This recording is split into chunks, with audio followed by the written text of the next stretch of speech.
Sumatera Barat memiliki pemandangan alam mempesona dengan wisata yang tak kalah menarik dari daerah lain di Indonesia. Selain itu, daerah ini juga merupakan provinsi yang memiliki keistimewaan dari peninggalan cagar budayanya. Cagar budaya di Sumatera Barat memiliki periodisasi yang lengkap. Tak hanya itu, beberapa kabupaten kota masing-masing memiliki cagar budaya unggulan yang dapat dijadikan sebagai ikon. Nah, di antara semua kabupaten kota di Sumatera Barat, Kabupaten Tanah Datar justru menjadi kabupaten yang dapat mewakili peninggalan cagar budaya dari berbagai periodisasi. Mulai dari peninggalan pada masa prasejarah, peninggalan masa klasik atau Hindu-Buddha, pada masa Islam, hingga peninggalan masa kolonial.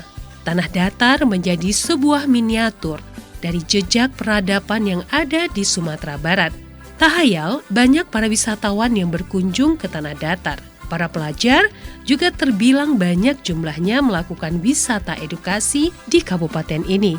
Mempelajari perjalanan peradaban di Tanah Datar sangat lengkap rasanya karena di setiap periodisasi juga diwakili masing-masingnya oleh tinggalan cagar budaya.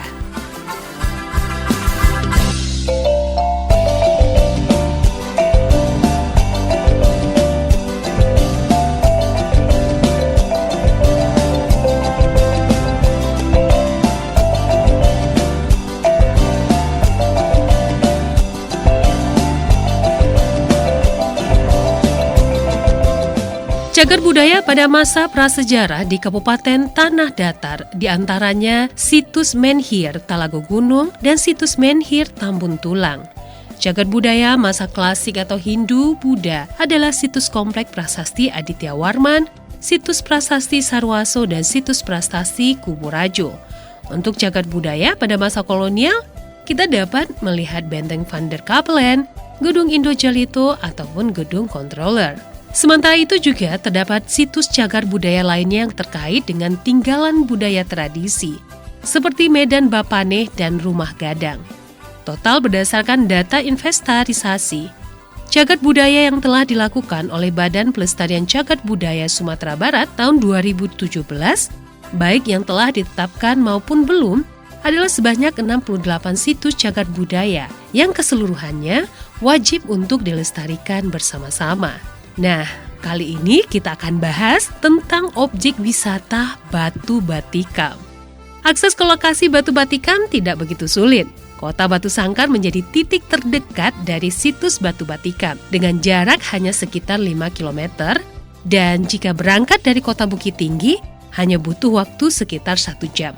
Lokasinya persis berada di pinggir jalan Sudirman, tepatnya di Dusun Tuo, Kecamatan Limokaum, dan sebuah pohon beringin yang sangat besar yang diperkirakan berusia ratusan tahun berada di lokasi situs menjadi sebuah penanda.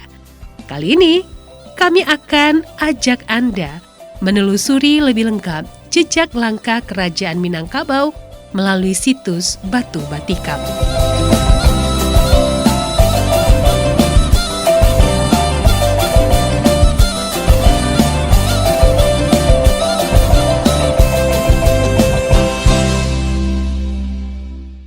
Sahabat budaya, saat ini saya berada di Nagari Limokaum, tepatnya di sebuah salah satu prasasti yang cukup bersejarah bagi adat Minangkabau. Nah, kita akan menggali lebih lanjut sebenarnya prasasti apa ini dan bagaimana nilai historisnya. Dan saya sudah bersama dengan narasumber kita, Bapak Iwan, Pamong Budaya dari Dinas Kebudayaan dan Pendidikan Kabupaten Tanah Datar. Halo Pak Iwan. Ya, Ibu. Ya. Nah Pak Iwan, kalau bisa dijelaskan nggak? Kalau di sini saya lihat tadi palangnya kita berada di Batu Batikam. Ya. Nah sebenarnya Batu Batikam ini apakah sebuah prasasti atau bagaimana Pak? Baik, kita luruskan ya. Kalau di sini di Batu Batikam itu adalah sebuah situs, sebetulnya situs cagar budaya dari 68 cagar budaya sudah diletakkan di Kabupaten Tanah Datar. Situs ini terletak di sebuah lokasi Medan Bapaneh namanya. Nah, berarti ini Medan ya Pak ya, ya tempat orang bermusyawarah, tokoh-tokoh masyarakat waktu zaman dahulu. Nah, Batu batikam ini secara arkeologis itu terbuat dari batuan monolit berjenis andesit yang berbentuk segitiga. Lalu di tengahnya ada lubang yang bekas tusukan. Nah, berbicara tentang cagar budaya, selain secara umur di dalam undang-undang, kita juga yang harus dikedepankan itu tentang arti penting. Ini, Bu. Nah, kembali kita ke batu batikam. Batu batikam itu arti pentingnya sangatlah besar. Karena di balik sebuah monumen yang tertinggal hari ini, ada peristiwa besar yang menyangkut tentang Minangkabau. Ya ininya tentang kelarasan. Kalau kita bicara kelarasan, tentu bicara tentang aturan. Aturan, ya. Nah, batu batikam ini lahir karena peristiwa perselisihan sebetulnya. Dua tokoh adat. Dari dua tokoh ini merupakan dua tokoh adat ya Pak ya? Iya, tokoh beradat bisa dan juga tokoh masyarakat. Yang pertama namanya Datuk Ketaumengungan. Dan yang kedua Datuk Parapatiana Sebatang. Nah, kedua tokoh ini meyakini kelarasan mereka masing-masing. Dari Datuk Ketaumengungan dia meyakini kalau Kota Piliang itu merupakan sebuah norma aturan yang ada di masyarakat. Begitupun dengan Datuk Parapatiana Sebatang. Dia meyakini tentang kelarasan Bodhiciana. Nah, pada dasarnya kedua tokoh ini berdunsana, bahasa gitu. Bersaudara ya. Iya. Jadi mereka itu lahir dari seorang ibu yang bernama Indojati atau Indojolito. Tapi beda ayah. Beda ayah. Nah, Datuk Ketaumengungan ini keturunan ayahnya itu keturunan raja. Nah, dia daulat di Pertuan. Lalu kalau dari Parapatiana Sebatang ini lahir dari seorang ayah yang orang biasa saja. Dia itu pembantu raja lah kayak gitu. Yang bisa dibilang catri atau cati bilang pandai. Yang merupakan simbol seorang yang cerdik, tekun, ulet dan cerdas. Nah, yang membedakan menjadi silang pendapat atau beda pandangan itu adalah dari pola sebetulnya. Pola dari pengambilan keputusan. Nah, kalau di Kota Piliang ini, Ibu, mereka itu lebih pada tipikalnya lebih mencurah dari langit. Jadi dari atas dari ke atas bawah, ya. Jadi agak struktural mereka. Jadi keputusan tertinggi itu ada pada penghulu pucuknya. Jadi penghulu pucuk. Jadi ketika dari atas tuh kayak yang memutuskan harus yang dari atas. Nah, lalu bedanya dengan Bodhiciana Ago lebih kepada bottom up kata orang. Dari bawah ke atas ya. Kalau bahasa Minangnya mambasuit dari bumi. Ini mereka lebih mengkedepankan musyawarah. Bagi mereka tidak ada ketokohan yang disakralkan seperti di Kota Piliang, tapi mereka mencari mufakat sampai dapat. Karena orang Minang kan tidak mengenal voting. Baik. Karena musyawarah Jadi mufakat. Itu latar belakangnya ya Pak ya. Nah kalau kita lihat di sini kan ada banyak batu ya Pak, batu yang disusun di pinggir-pinggir dan di tengahnya ada batu batikam ini. Nah mungkin bisa dijelaskan makna simbolis atau filosofis yang ada di dalam area situs ini. Ya betul. Baik Ibu, Medan Mapane itu sebetulnya ciri-cirinya adalah sebuah tempat yang lapang, lalu dikelilingi oleh batu-batu sandar. Yang berfungsi nanti itu sebagai tempat duduk sebetulnya. Nah, kalau bahasa ininya stone chair ya. Stone chair ya. Stone chair. Nah, seperti itu. Dan masyarakat Minangkabau sudah mengenal Medan Mapane jauh. Peradaban sebelum Masehi kalau dalam beberapa catatan.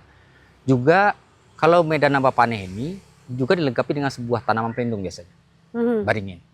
Oke, baik ya. Jadi pemirsa di belakang kami ini juga ada salah satu ikonnya ya Pak ya, yang ada di situs ini yaitu pohon beringin. Mungkin usianya sudah ratusan tahun ya Pak ya. Baik. Nah itu tadi kenapa batu batikam ini di sini? Ya. Karena dulu Medan Mapane ini difungsikan oleh tokoh-tokoh masyarakat dan para kepala-kepala suku itu sebagai tempat musyawarah, memutuskan kalau ada masalah dibawa ke Medan Mapane. Nah ketika peristiwa sengketa itu penyelesaian harus ada karena ini nggak bisa dibiarkan. Baik. Lalu dibawalah ke sini tokoh yang dua tadi itu. Nah tipikal orang Minang itu karakter mereka itu adalah sebetulnya identitas orang Minang itu kan bersaudara di sana. Mereka tidak mau karena berbeda pendapat ingin mencederai, tidak ada. Itu yang penting sekali nilainya. Lalu sementara ini tidak bisa disatukan. bagaimana cara menyatukan? Amarah sudah memuncak. Nah, ada ide untuk melepaskan amarah dan membuktikan kesaktian dari tokoh ini. Dari dua tokoh ini ya, Pak dua ya. tokoh ini. Lalu ditusuklah oleh Datuk Parpatiah batu ini. Sampai tembus ini Sampai ya, Pak tembus ya. dengan kerisnya. Jadi intinya di dalam penusukan itu sebetulnya ada sebuah bentuk resolusi hari ini. Maknanya ya. Ya, maknanya. Lalu disitulah selain ditusuk itu sebagai makna simbolnya, sebagai tinggalannya, juga ada kesepakatan sebetulnya. Iya. Namanya kesepakatan sumpah damai Kesepakatan sumpah damai antara ya. Kotopiliang dan Bodhicianago. Bahwasanya pertama, batu ini tidak akan pernah dipindah, itu sumpah damai. Sampai kapanpun. Ya. Lalu yang kedua, kalau ada perselisihan pendapat di Bodhicianago yang tidak putus, boleh mereka meminta pendapat ke Kotopiliang. Begitupun sebaliknya. Lalu juga tidak ada lagi perselisihan antara Kotopiliang dan Bodhicianago. Ini sumpah damai. Dan yang terakhir, mereka mengibaratkan dalam sumpah itu Kotopiliang dan Bodhicianago ini seperti aur dengan tebing, saling sandar menyandar, tolong menolong. Ini.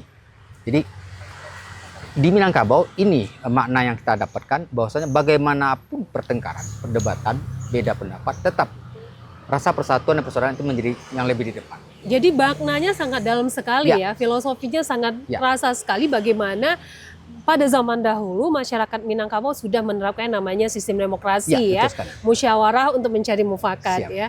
Nah, kalau berbicara tentang situs ini, Pak, ini apakah sudah pernah direvitalisasi atau bagaimana? Ya, kalau untuk tempat dudukannya ini kan memang udah datang, memang sudah direnovasi. Yang mana, Pak? Yang ini? Ya. Oke. Ya batu ini. Kalau sebelumnya di mana, Pak, batunya, Pak? Kalau ini yang kami juga belum mendapatkan kapan penemuan, tapi dulu namanya sebelum ini kan pengampu ada dari BPK ini, Balai Pelestarian Kebudayaan Wilayah Tiga Sumbar. Dulu jauh sebelumnya tuh ada Muskala namanya, yang berlokasi di Padang. Nah, kawan-kawan inilah yang dulu menemukan dan terus melakukan pemeliharaan dan pelestarian terhadap situs-situs ini. Nah, itu.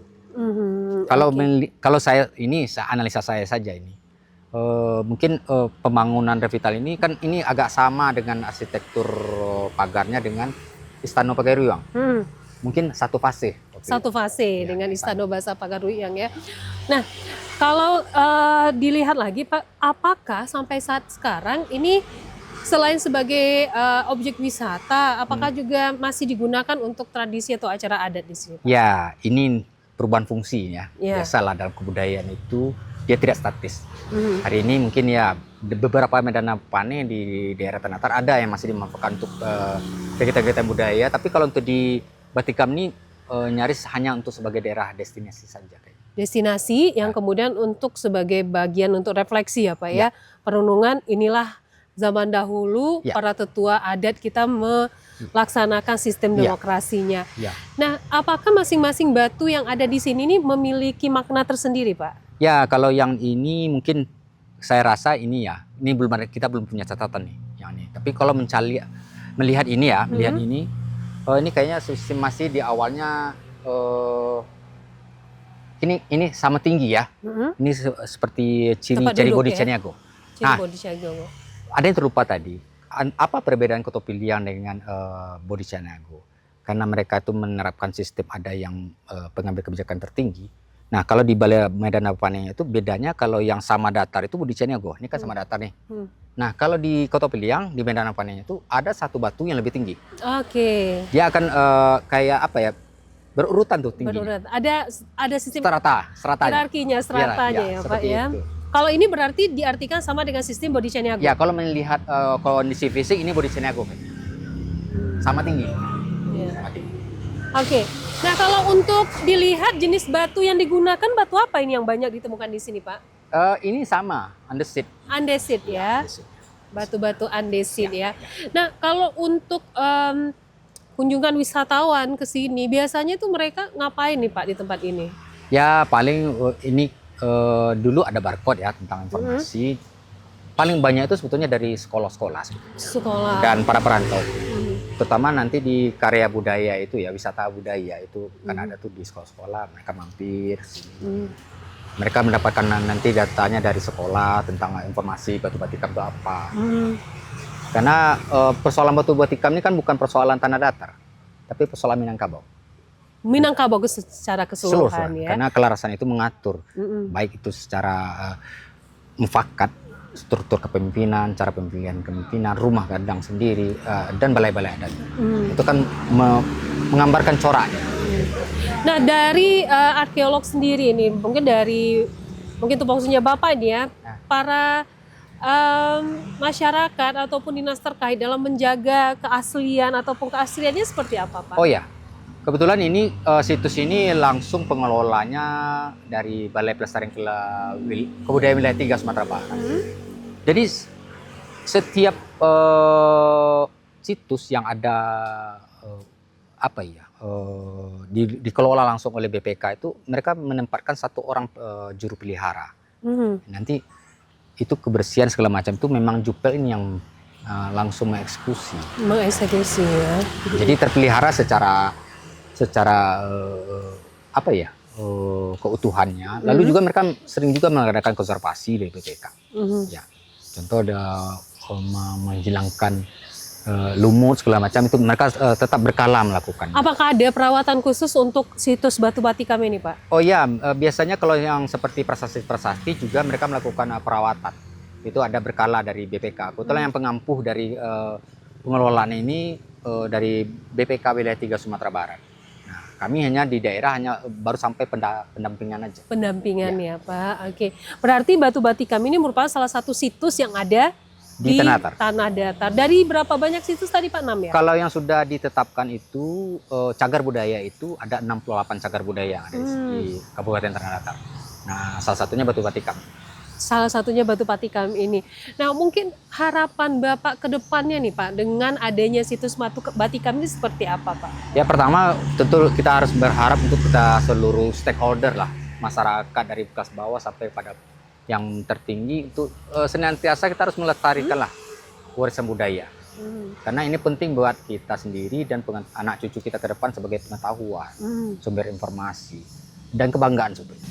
Berarti Pak dengan adanya kehadiran batu batikam di daerah ini juga merupakan salah satu bentuk bagaimana sistem demokrasi itu tercipta di Sumatera Barat ya Pak ya. Nah, apakah selama ini ada kendala nggak Pak yang ditemui?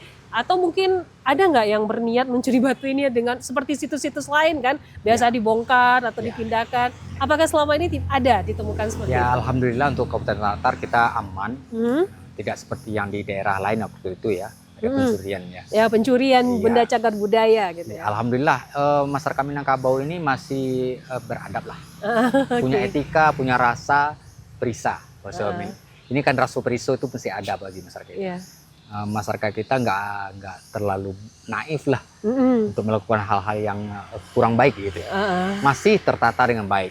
Berarti memang selain peran dari pemerintah, peran masyarakat juga masih sangat menjaga batu ini. Betul ya, sekali. Nah, satu lagi nih Pak, apakah lokasi ini disakralkan Pak sama dengan mungkin beberapa situs yang ada di Indonesia? Ya, ini mungkin harus diluruskan ya, diluruskan.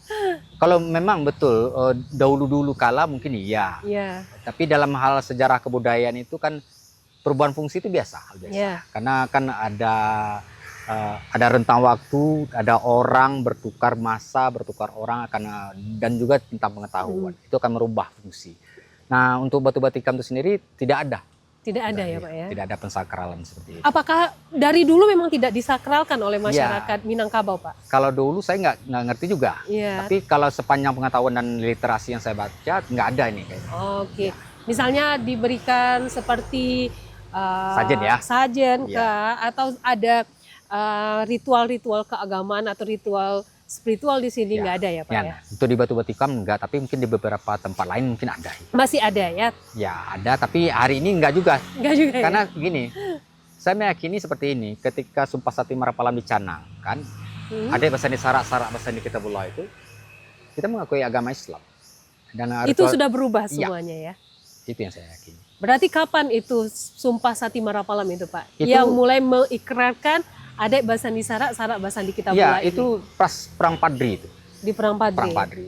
Perang Padri itu dicanangkannya Sumpah Sakti Marapalam itu kan di Puncak Pato. Kita lupa bahwasanya beberapa cagar budaya yang ada di Tanah Datar itu bentuk tinggalan dari Perang Padri sebenarnya. Perang Padri pertama kali itu kan di daerah Tanah Datar terjadi, termasuk Benteng Pandor Kapelen itu salah satu bukti tinggalan bahwasanya begitu dahsyatnya perlawanan Padri kepada kolonial Belanda waktu itu.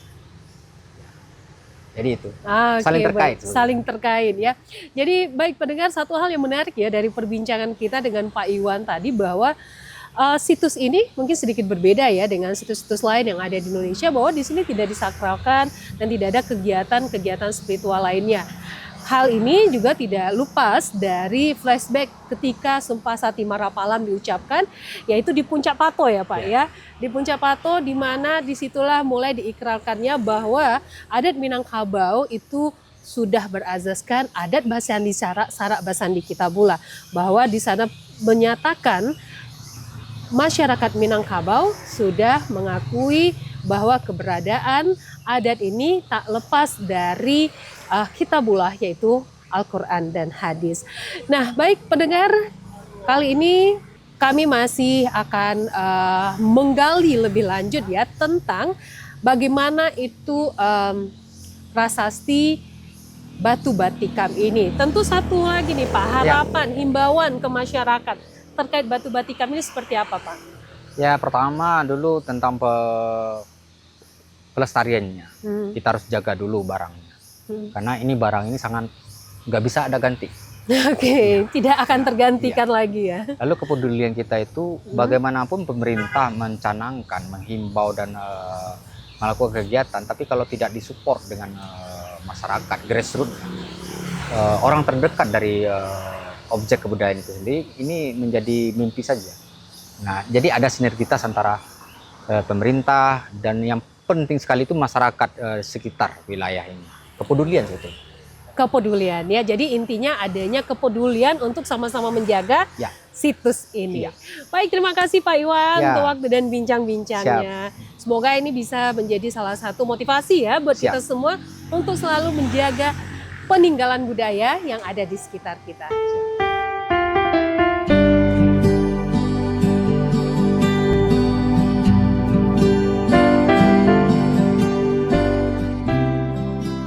Dikatakan dalam Tambo bahwa sebuah tanda persetujuan antara Datuk Parpati Nasabatang dengan Datuk Ketumanggungan. Datuk Parpati Nasabatang menikamkan kerisnya kepada sebuah batu. Hal ini sebagai peringatan bagi anak cucunya di kemudian hari. Sebelum peristiwa ini terjadi, antara kedua tokoh adat itu terjadi sedikit kesalahpahaman. Nah, situs ini merupakan bukti mengenai kehadiran tokoh Datuk Parpati Nasabatang dan Datuk Ketumanggungan dalam sejarah Minangkabau sebagai pendiri dari dua keselarasan, yaitu Bodi Caniago dan Koto Piliang. Datuk Parpati Nasabatang dan Datuk Ketumanggungan adalah dua orang bersaudara, satu ibu berlainan ayah. Keduanya bukanlah merupakan Raja Minangkabau, melainkan sebagai pemimpin masyarakat dan penyusun kedua adat yang hidup dalam masyarakat Minangkabau sekarang ini, yaitu adat Koto Piliang dan adat Bodi Caniago. Yang mana bagi masyarakat Minangkabau sendiri kedudukan yang sedemikian jauh lebih tinggi martabatnya dari kedudukan seorang raja sekalipun. Luas situs budaya Batu Batikam adalah 1.800 meter persegi. Dulu berfungsi sebagai medan nan bapane atau tempat bermusyawarah kepala suku. Susunan batu di sekeliling Batu Batikam seperti sandaran tempat duduk berbentuk persegi panjang melingkar. Pada bagian tengah terdapat batu batikam dari bahan batu andesit. Batu ini berukuran 55 x 20 x 40 cm dengan bentuk hampir segitiga. Prasasti Batu Batikam menjadi salah satu bukti keberadaan kerajaan Minangkabau di zaman Neolitikum yang merupakan batu tertusuk yang melambangkan pentingnya perdamaian dan musyawarah mufakat dalam kehidupan masyarakat Minangkabau.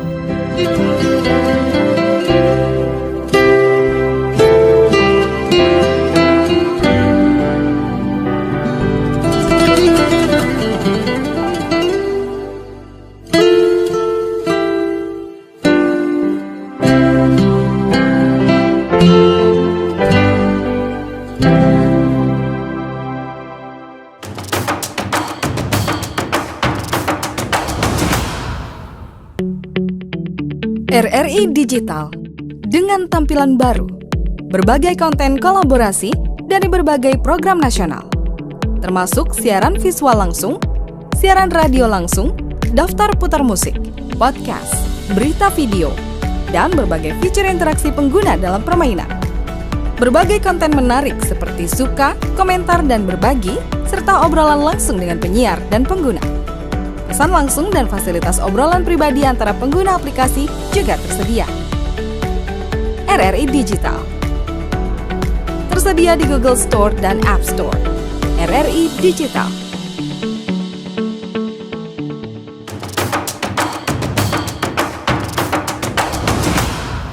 Sahabat budaya, kali ini kami masih mengajak Anda untuk mengeksplorasi lebih lanjut mengenai salah satu situs budaya yang ada di Kabupaten Tanah Datar, yaitu Batu Batikam.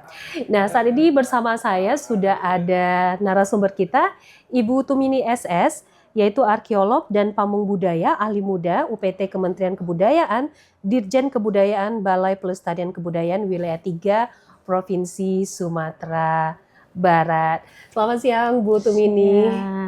Nah, Ibu, kalau kita berbicara tentang situs ya yang ada di Sumatera Barat. Nah, ini kalau untuk kita lihat di Tanah Datar ini cukup banyak ya Bu ya. Nah, kurang lebih itu berapa banyak nih Bu cagar budaya yang ada di sini? Kurang lebih. Cagar budaya yang ada di Kabupaten Tanah Datar ini ada sekitar 74 cagar budaya yang sudah diinventarisasi dan sudah ditetapkan melalui SK Bupati Kabupaten Tanah Datar ini. Oke, berarti ada kurang lebih 70-an ya Bu ya. Nah, ini apa saja nih mekanisme yang dilakukan untuk penjagaan semua cagar budaya yang ada di Tanah Datar ini? Mekanisme atau metode yang kami lakukan dalam hal ini UPT Balai Pelestarian Kebudayaan yang tupoksinya salah satunya adalah pelestarian, pelindungan terhadap cagar budaya ini, dan lingkup dari pelindungan yang kita lakukan ada penyelamatan, pengamanan, zonasi, pemugaran, pemeliharaan, itu yang kita lakukan untuk pelestarian cagar budaya itu sendiri. Nah, kalau kita bercerita nih tentang salah satu itu situs budaya ya, Batu Batikam Ibu. Nah, itu sejak kapan ini Bu dinyatakan sebagai salah satu cagar budaya? Sudah berapa lama kurang lebih? Ya, sudah dinyatakan sebagai cagar budaya sebetulnya sudah tahun 90-an dan itu ditetapkan melalui SK Bupati itu tahun 2010. Itu yang sudah ditetapkan. Nah, ketika sudah ditetapkan sebagai cagar budaya, disinilah kita melakukan kajian termasuk pelindungan yang harus kita lakukan di situs Batu Batikam ini. Nah, situs Batu Batikam ini juga ada dikelilingi oleh Medan Bapane, itu sebagai satu kesatuan dari Batu Batikam itu. Nah, situs Medan Bapane ini yang fungsinya dulunya sebagai tempat duduk, tempat untuk musyawarah mufakat nenek mama serta datuk-datuk yang menurut cerita, menurut Tambo itu di Minang, kalau kita bicara Tambo tradisi lisan itu ada Datuk Parpati Nan Sabatang dan Datuk Ketemanggungan. Ketika ada perselisihan didamaikan di situs Batu Batikam ini dan mereka duduk bersama di Medan Bapaneh ini. Nah, Medan Bapaneh inilah tempat musyawarah mufakat untuk perselisihan yang terjadi di antara dua suku diwakili Koto Piliang dan Bodi Caniago ini. Oh, itu dia latar belakangnya ya Ibu ya. Nah, kalau kita melihat nih tentang Batu Batikam ini sudah berapa kali dilakukan renovasi atau revitalisasi Bu? Kalau kita di Batu Batikam sebetulnya juga sudah tahun 90-an sampai sekarang kita sudah melakukan kegiatan yang sifatnya pelindungan, baik itu pengamanannya seperti kita sudah membuat pagar keliling, kita juga ada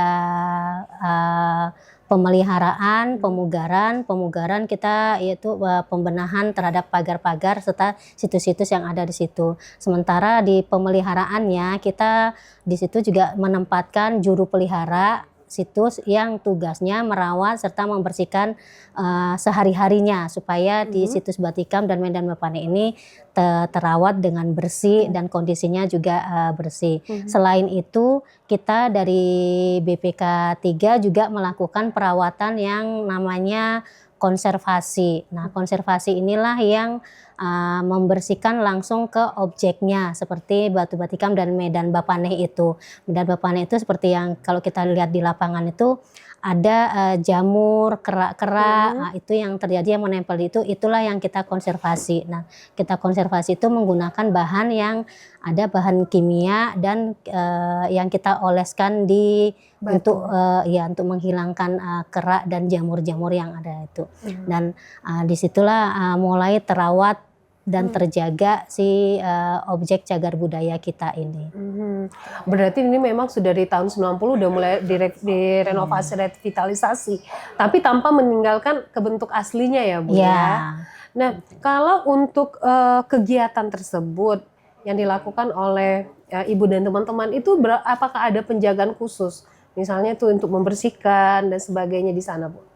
Kalau untuk penjagaan khusus memang kita menggunakan metode pertama kita karena bahan kayak seperti konservasi itu karena ini bahan cagar budaya yang berbahan batu, tentu kita menggunakan bahan-bahan konservasi. Kalau bahan batu itu kita menggunakan bahan ada acid, ada aquades dan lain-lainnya itu kita ramu dulu dengan metode kimia, kita campur, setelah itu baru kita oleskan ke batu Batikam dan batu Medan Bapane ini untuk menghilangkan kerak itu. Kita oleskan dengan pakai seperti kuas atau dengan nanti sikat gigi itu yang dioleskan, dan itu juga melibatkan masyarakat setempat. Kemudian juga kita juga melibatkan anak-anak sekolah dari SD sampai SMA, kita libatkan supaya mereka tahu seperti apa pelestarian, pelindungan yang kita lakukan terhadap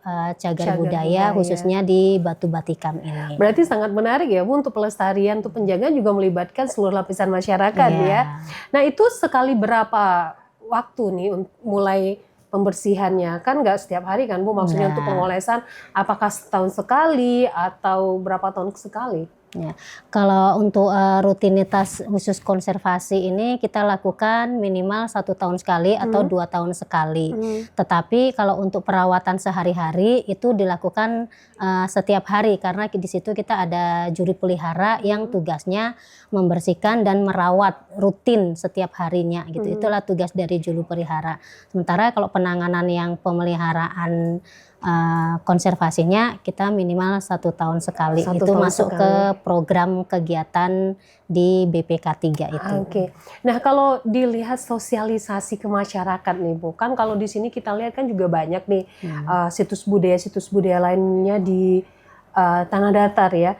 Salah satunya itu Batu Batikam tadi. Bagaimana nih Ibu dan teman-teman dari Balai Perlindungan Cagar Budaya ini untuk memberikan edukasi dan sosialisasi kepada masyarakat? Kita juga ada program edukasi pelindungan cagar budaya namanya. Di situ kita melibatkan si pemilik. Pertama kita melibatkan si pemilik cagar budaya itu sendiri. Dalam hal ini kita ada juru peliharanya. Itu diangkat dari kita dari Balai Pelestarian Kebudayaan. Dan selain itu kita juga melibatkan pemilik lahan karena kita ketahui bersama kalau di Sumatera Barat ini pemilik lahan itu adalah kaum. Dan ini ada tanah ulayat. Jadi di sini kita melibatkan pemilik lahan, dalam hal ini Ninik Mama sebagai perwakilan dari kaum Datuk yang di 5 kaum. Kemudian kita juga masyarakat lingkungan sekitarnya. Kemudian kita juga melibatkan dari instansi terkait seperti Dinas Kebudayaan, Pariwisata, Bapeda, PUPR, itu kita libatkan. Kita adakan sosialisasi, edukasi bagaimana kita menangani pelestarian, pelindungan terhadap cagar budaya ini. Salah satunya seperti ada penyelamatan, seperti apa sih penyelamatan yang harus kita lakukan itu. Selain pembuatan pagar keliling atau kita membuat cungkup kalau memang itu perlu dicungkup gitu ya, seperti candi itu perlu dicungkup. Kemudian juga ada dari LH lingkungan hidup atau pemadam, nanti kita juga libatkan. Ketika nanti ada pohon lindung seperti di Batu Batikam itu ada pohon lindung, pohon beringin yang umurnya juga sudah ratusan tahun ya. Itu juga bagaimana supaya dia tetap melindungi si situs itu tapi tidak juga merusak cagar budaya itu sendiri. Nah, itu nanti butuh perawatan atau pemangkasan dan itu biasanya dari dinas LH yang akan melakukannya. Oke, berarti untuk menjaga suatu situs itu juga ada kolaborasi dengan dinas lain ya Bu ya. Berarti ada dinas lingkungan hidupnya juga, pariwisatanya juga ya. Nah, kalau tadi Bu mengatakan bahwa sebagian cagar budaya itu berada di tanah ulayat ya. Nah, apakah situs cagar budaya Batu Batikam ini juga berada di tanah ulayat milik masyarakat? Iya, kalau Batu Batikam ini juga statusnya pemiliknya tetap sebagai tanah ulayat dan kaum yang ada di sekitar Batu Batikam ini. Dan juga yang kita angkat sebagai juru pelihara biasanya juga masih ada hubungan dengan kaum itu. Gitu. Jadi dari mereka juga langsung ya Bu ya terlibat untuk menjaga kawasan tersebut. Nah, kalau selama ini kita lihat ya apa sih Bu kesulitan dalam menjaga sebuah situs cagar budaya terutama di Batu Batikam ini? Ya. Kesulitannya mungkin lebih karena ini sifatnya juga untuk publik, destinasi wisata yang sifatnya publik dan juga berada di tepi jalan. Kadang itu juga tidak terkontrol dengan adanya wisatawan atau pengunjung yang datang ke situ itu sembarang duduk atau malah coret-coret di Batu Batikam itu dan Medan Bapane itu. Kadang disitulah kita kesadaran masyarakat yang masih kurang apa arti penting dari cagar budaya itu. Padahal dari cagar budaya ini kita dapat dapat pengetahuan karena cagar budaya itu sendiri merupakan warisan budaya. Baik itu dibuat oleh manusia maupun bentangan alam atau dari alam yang bertujuan dan mempunyai manfaat bagi ilmu pengetahuan, sejarah, agama dan yang lainnya di situ. Nah, kalau cagar budaya ini nantinya juga akan rusak, istilahnya ada vandalisme yang kita yang sering kita hadapi di cagar budaya ini. Vandalisme oleh masyarakat itu masih sangat banyak ya. Di situ yang kita padahal kita sudah melakukan edukasi, sosialisasi gitu. Nah, solusinya apa nih Bu untuk mencegah terjadinya vandalisme di cagar-cagar budaya yang ada ini? Ya. Salah satu solusinya itu adalah kita tetap melakukan penyuluhan, sosialisasi dan edukasi terhadap masyarakat dan baik itu instansi setempat maupun dari masyarakatnya itu. Dan yang penting sebetulnya masyarakatnya karena kesadaran dulu ya Bu ya. Kesadarannya nih bahwa cagar budaya itu adalah milik masyarakat. Tidak hanya milik BPK 3, tidak hanya milik Menteri Kebudayaan, tetapi ini adalah milik masyarakat gitu. Kita kembalikan ke masyarakat dan apabila sejahtera cagar budayanya, tentu masyarakatnya juga akan sejahtera dan pengunjung wisata dari luar juga akan tertarik ya ke situ. Nah, kalau untuk seobjek wisata atau cagar budaya ini Bu, itu ada nggak sih larangan tertulis misalnya tidak boleh duduk di sini atau tidak boleh melakukan vandalisme? Ada nggak sih aturan-aturan itu diinformasikan ke masyarakat misalnya dalam bentuk pengumuman atau apa gitu? Ada Bu, kita itu tadi di dalam sosialisasi, edukasi dan penyuluhan itu selalu kita menyampaikan bahwa di cagar budaya ini dilindungi oleh undang-undang. Kita ada undang-undang nomor 11 tahun 2010. Di situ juga salah satunya menyatakan bahwa karena ini cagar budaya adalah milik kita bersama dan dilindungi oleh hukum, berarti ini juga dilindungi oleh kita semuanya gitu, dan otomatis juga dilarang akan seperti itu tadi melakukan vandalisme, itu ada sanksinya, ada hukumannya di pasal di undang-undang kita ini itu sudah disebutkan. Dan biasanya kita juga di situs di Cagar Budaya itu ada semacam papan nama dan papan larangan. Selain papan larangan juga kita ada papan informasi itu di situnya. Apa-apa saja yang tidak boleh, pasal-pasal juga yang dijelaskan itu di situ juga sudah jelas. Oh, berarti ini juga ada ini ya Bu ya, punishment-nya juga ya? Iya, ada punishment-nya. Ada sanksinya ketika kita juga akan ada melakukan sengaja melakukan vandalisme ini. Iya. Sejauh ini apakah ada harapan ke depan atau planning yang mungkin dilakukan oleh Balai Cagar Budaya untuk peningkatan atau pelestarian atau mungkin untuk meningkatkan pesona nih dari cagar budaya yang ada di Tanah Datar ini? Ya. Kalau kita planning kita ke depannya, kita dari BPK 3 selain kita tetap melakukan pelindungan, pelestarian, terutama untuk pemeliharaan, dalam hal ini kita melakukan konservasi, itu yang jelas karena ini menyangkut tentang kesejahteraan cagar budaya ini sendiri gitu, Batu Batikam dan Medan Bapane ini. Karena kita sama-sama ketahui tempatnya di ruang terbuka, kena hujan, ini juga akan menimbulkan kera atau jamur. Dari situlah kita tetap melakukan rutinitas yang namanya konservasi untuk pemeliharaan ini.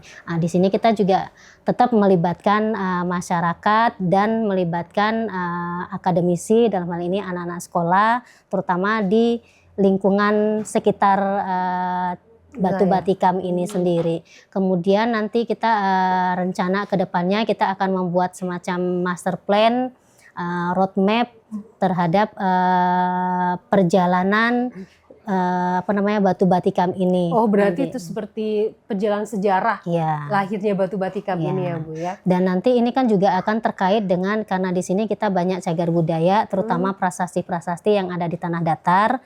Ini kita akan masukkan di dalam roadmapnya prasasti yang ada di Tanah Datar. Dari mulai prasasti Sarwoso 1, Sarwoso 2, prasasti Pagaruyung, prasasti Kuburajo, dan di Batu Batikam kita masukkan ke situ karena ini sejaman, masa prasejarah dan masa klasiknya juga masuk. Terus nanti juga masuk ke prasasti Ponggongan, ada prasasti Ombilin dan prasasti Rambatan. Berarti ini dengan kata lain ini satu kesatuan ya Bu ya. Berarti prasasti ataupun situs Batu Batikam ini memiliki korelasi dengan prasasti-prasasti lain yang ada di Tanah Datar.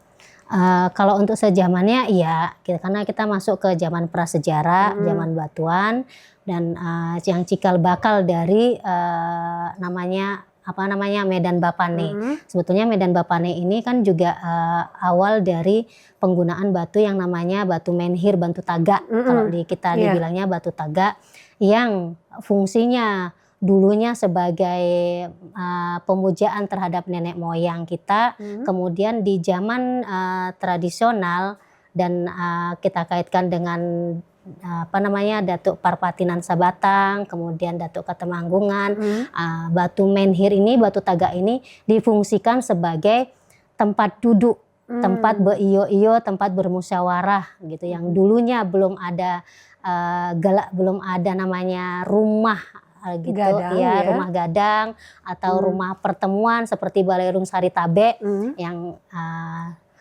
ternyata kita di Minang ini sudah mengenal tempat musyawarah itu di Galanggang, namanya Medan Bapane, itu tempat duduk Ninik Mama untuk musyawarah mufakat itu. Gitu, baik. Berarti memang dengan adanya roadmap ini juga akan menciptakan informasi lebih lengkap ya, lebih lanjut nih dengan salah satu situs-situs budaya yang ada. Nah, dengan adanya ke depan ya, mungkin ada roadmap yang dibuat di Medan Bapane ini juga mungkin diharapkan masyarakat lebih tahu nih hubungan dari Medan Bapane dengan situs-situs lainnya ya Bu ya. Nah, kalau selama ini kendala yang ditemui dari Ibu dan teman-teman dalam menjaga dan pelestarian situs cagar budaya yang ada, salah satunya Batu Batikam ini apa nih Bu? Kendala yang ditemukan di lapangan? Ya, kendala yang di lapangan itu pertama karena kita ini sifatnya di ruang terbuka, tentu kita cuaca itu yang pertama. Karena untuk cuaca itu kita tidak tahu kapan ada panas, kapan ada hujan, dan itu juga itulah kendala yang benar-benar nantinya akan menimbulkan, mungkin bisa dibilang Batu Batikam atau Medan Bapaneh yang ada di Batu Batikam ini nantinya akan mengalami kerusakan seperti muncul jamur, Erosi, jamur, kerak, dan lama-kelamaan juga nanti akan erosi, itu tadi pengikisan terhadap batu-batu itu sendiri gitu. Nah, itu yang kita hadapi gitu. Sementara kita di sini SDM kita sangat terbatas, jadi kita tidak bisa terus-menerus rutinitas dalam 1 bulan sekali atau 2 bulan sekali kita akan melakukan di sini. Dan itulah fungsinya, yaitu tadi kita dibantu dari juru pelihara. Juru pelihara. Jadi masing-masing situs ataupun cagar budaya itu sudah ada juru jaganya, juru peliharanya gitu. Setidaknya mereka yang akan merawat dan membersihkan sehari-harinya gitu. Itulah salah satu tugas dan fungsi dari juru pelihara ini. Nanti ketika dari kita melakukan pelestarian, pelindungan itu baru dibantu dari kita. Oke. Nah, ini harapan Ibu ke depan ya terkait tentang situs budaya atau cagar budaya yang ada di tanah datar ini, terutama ini tentang Batu Batikam ya, karena lokus kita ke situ. Silakan Ibu. Harapannya dari kami dari BPK 3 itu karena ini cagar budaya khususnya Batu Batikam juga tinggalan dari nenek moyang khususnya di Kabupaten Tanah Datar sebagai Luhak Nantuo dan sebagai juga tinggalan salah satu dari Datuk Parpatinan Sabatang dan Datuk Katemanggungan yang melambangkan simbol perdamaian dari aristokrasi dan demokrasi. Disinilah ranah Minang, orang Minang sudah mengenal ternyata demokrasi itu seperti apa gitu. Dan karena ini cagar budaya juga milik masyarakat, milik kita bersama, jadi marilah kita sama-sama melestarikan cagar budaya khususnya Batu Batikam ini. Ketika Batu Batikam dan Medan Bapaneh ini sejahtera, istilahnya sejahtera dalam arti tidak rusak gitu dan tetap terlindungi, nyaman, otomatis itu juga akan mendatangkan kesejahteraan bagi masyarakat khususnya di masyarakat sekitar Batu Batikam ini. Ini dampaknya nanti ketika bangunan cagar budaya ini sejahtera, otomatis destinasi wisata, pengunjung wisata dari luar juga akan semakin banyak, akan tertarik ke situs Batu Batikam ini. Oke, berarti memang diharapkan peran aktif semua pihak ya Ibu ya untuk turut serta menjaga. Jadi kalau cuma mengandalkan Balai Konservasi Budaya ya ataupun Ibu dan teman-teman nih sebagai arkeolog juga kayaknya nggak cukup ya Bu ya dengan perawatan dan juga penjagaan untuk destinasi wisata kita. Satu kata ini Bu ke depan untuk para generasi muda ini Bu, satu kata terkait penjagaan cagar budaya, apa tuh Bu? Salah satu yang ingin kita sampaikan dan ingin kita lakukan bersama itu adalah mari kita sama-sama melakukan pelestarian kepada situs kita yang ada di Kabupaten Tanah Datar, khususnya di Batu Batikam, karena ini adalah salah satu lambang dari perdamaian yang ada di Luhak Nantuo ini, mungkin juga di ranah Minang pada umumnya. Mari kita sama-sama, apabila cagar budaya ini lestari dan sejahtera, maka akan sejahtera pula kita semuanya. Dan kami juga menghimbau kita tetap, karena ini cagar budaya adalah milik masyarakat, milik kita bersama, mari kita sama-sama melestarikan dengan slogan salam lestari, salam budaya, serta kita ada kunjungi, lindungi, serta lestarikan cagar budaya kita ini. Baik, sahabat budaya, itu tadi nih obrolan yang sangat informatif dan juga inspiratif ya bersama Ibu Tumini, seorang arkeolog yang ada di Balai Pelestarian Cagar Budaya yang ada di Kabupaten Tanah Datar. Dari sini kita bisa menarik benang merah pendengar ya, bahwa untuk pelestarian sebuah cagar budaya tidak hanya peran satu orang atau satu lembaga saja, tapi juga merupakan peran kita semua.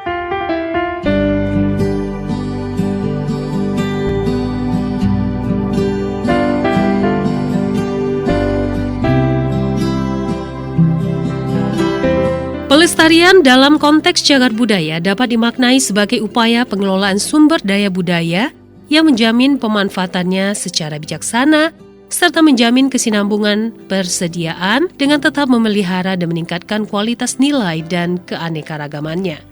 Dalam kata lain, berkesinambungan atau sustainable activity yang dilakukan secara terus-menerus dengan perencanaan yang matang dan sistematis, sehingga kebermanfaatannya dapat dirasakan oleh seluruh lapisan masyarakat yang merupakan pemilik sah cagar budaya.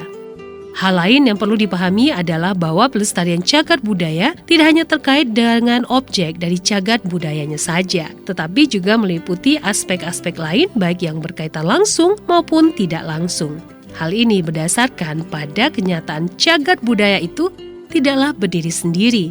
Secara arkeologis jelas terlihat bahwa setiap cagar budaya terikat dengan konteksnya, baik lingkungan maupun budaya secara umum.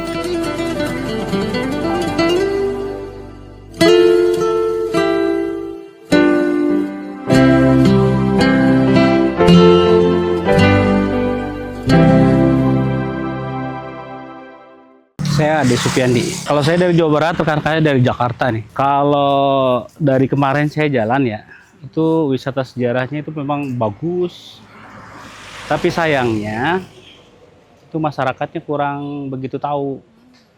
Jadi ketika kita bertanya tentang sejarah misalkan satu tempat atau misal, kita kan kemarin ke Danau Tarusan juga, itu kadang arti-arti dari nama-nama itu mereka kurang tahu.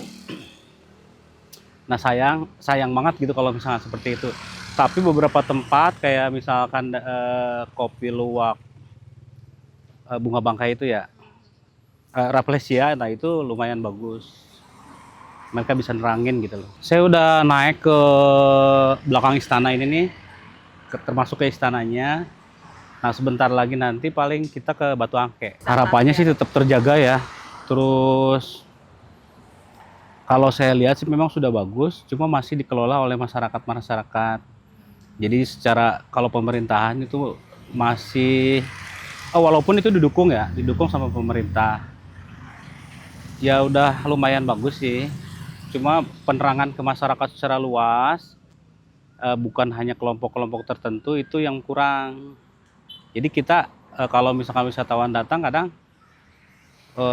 bertanya ke masyarakat yang sekitarnya itu mereka nggak bisa jelasin.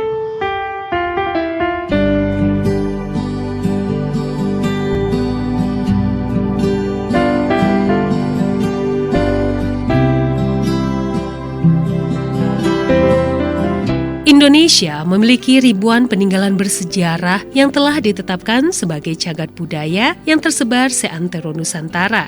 Sebagai investasi alam pikiran dalam rasa dari masa lampau, perlindungan dan pelestarian cagar budaya masih menjadi tantangan. Keterlibatan pemerintah dan masyarakat sekitar sangat penting dalam menjaga fungsi cagar budaya. Untuk itu harus ada kesadaran dari pihak pemerintah maupun masyarakat untuk bersama menjaga warisan budaya yang menjadi tonggak sejarah.